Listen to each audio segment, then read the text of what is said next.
And I'm just wondering, how pissed off are you, Cub, that this man beside you went home with 2 bonuses?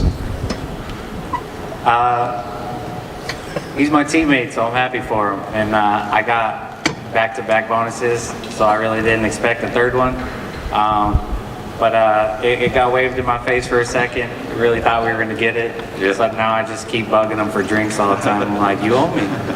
It's pretty funny actually, because after my fight, obviously they have the TV screen of the fights in the locker room, so I'm sat there watching every fight, and no, I think it's better. My fight's better than that one, and then Cub's fight happened, and I'm like, and Cub, Greg, everybody come in and said, hey, Cub's going to get fight of the night. So I thought, well, please, no one else get a knockout. And then Burrell had a submission. So, but then obviously I got lucky, and they gave me both. So I'll get Cub a drink tonight, maybe. Yeah, well, I actually lost my voice during your fight, Tom. That's the loudest fight I've ever heard at a live event. It was amazing. It was a great fight. So right, thanks, congratulations. I appreciate it a lot. And I'm just wondering, when the UFC come to the UK, they like to fill the card with UK fighters. They think that's what English fans want. But I'm wondering, the UK fans always make a big deal when a UK fighter is he's matched up with another UK fighter. I'm wondering, if you could fight a UK fighter, who would you want to fight? Well, I mean, obviously, my weight, you know, it's Michael Bisping's been the guy that's made the sport grow in the UK, and you know, I think personally in the UK that would be a headline event. You know, I believe they could go to a stadium. You know, I think they could do a lot of tickets for that fight. So, you know, that would be the fight that I would dream to be involved in. That's cool. You're interested in that, but I'd like to see that myself. And Cub, personally, I think you're one fight away from getting a shot at that belt. So, all the best when you do get the shot. Thank you, I appreciate that. Yeah, hi guys, thank you very much for coming to Sweden. I wish you guys were fighting tomorrow. It would make the card a lot better, I think. But it is what it is. I just wanted to know, with warm-ups before on the day of an event before the fight, is it hard to time them right, because you don't always know exactly what time you fight? And also, how long is it normally? I mean, when you're warmed up, are you ready to go, or do you have a couple of minutes in the cage that you feel out like how you're feeling and stuff? You understand what I'm saying? Yeah. To be honest, with the UFC, it's pretty easy, because you get the schedule of the cards, and because of the TV, you know. Okay, so the last time I was on the third fight, and we knew the event. Okay, the event's going to start at 5:15, so I can gauge. I'm going to be on at 6 at the earliest to 6:30, so I can get my warm up, which is usually 45-50 minutes. And the second part to your question is, really, I just do a warm-up, get warm, and then you go out. And obviously, it's 5 to 10 minutes before you get out there and they start the fight. So you probably cool down a little bit, but adrenaline is going so crazy then that I don't think, you know, I've never noticed. Damn, I don't feel too warm. So Yeah, for me, going out there is pretty easy. You get warm, and I stay warm. I'm like sweating, so. Once you get warmed up, it's easy to stay warm and kind of change modes, you know, mentally, and kind of a different person comes out, and that's just fight mode. So it's hard to describe it a little bit. And as far as timing it, like he said, it does help with TV and knowing more or less when you're going to fight, because you know, coming up on the lower shows, I fought like 30th on the card. You know, the next day I fought like 3 in the morning, so that was hard. Yeah, of course. All right, thanks you guys very much, and good luck for the future. I really enjoy watching you guys fight. So thank you. Good luck. okay, if anybody else wants, no, I'm going to ask a serious question. You just signed to fight Dennis Siver, right? Yep.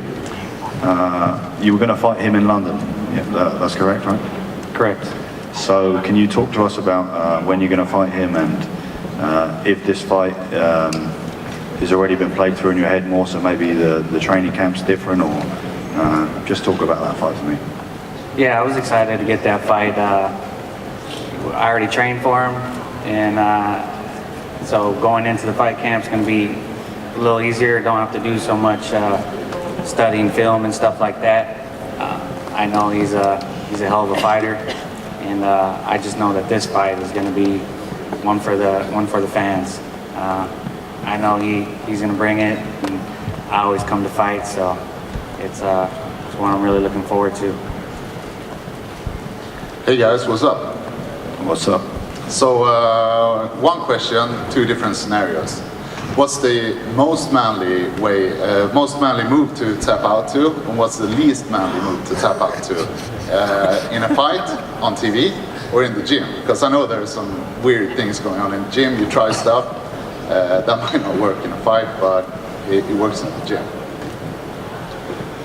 Okay, Tom, you can go first. Right, in the gym. You seem to be the more macho. Well, I don't know about that, but thank you very much. In the Did gym. I mention I don't like that guy? Right, so in the gym, I would say that there's not really. In the gym is different, you know. There's no. It's not about being macho, you know. I would never afraid to tap in the gym. It's a different scenario. But in a fight, I would go with. It's going to have to be something like maybe the guy just puts his elbow, you know, like a side mount just in your throat, and you just tap to the pressure rather than an actual submission. That's all I can think of really. And the most manly? Oh, the most manly, I'll say maybe a rear naked choke with a body triangle around the guy. Not a heel hook?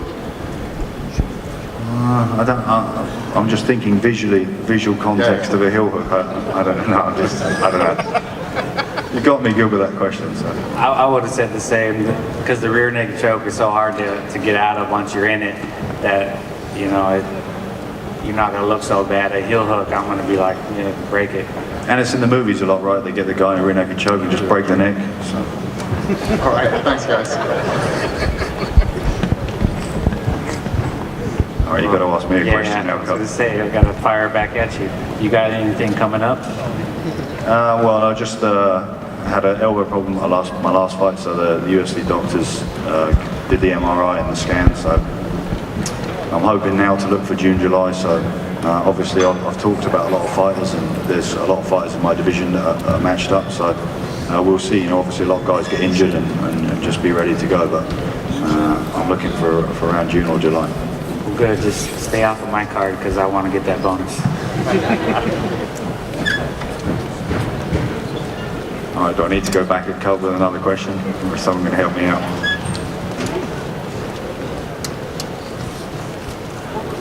Oh, where's all the media questions? Okay, so Cub, right, you fought in the WEC and the UFC.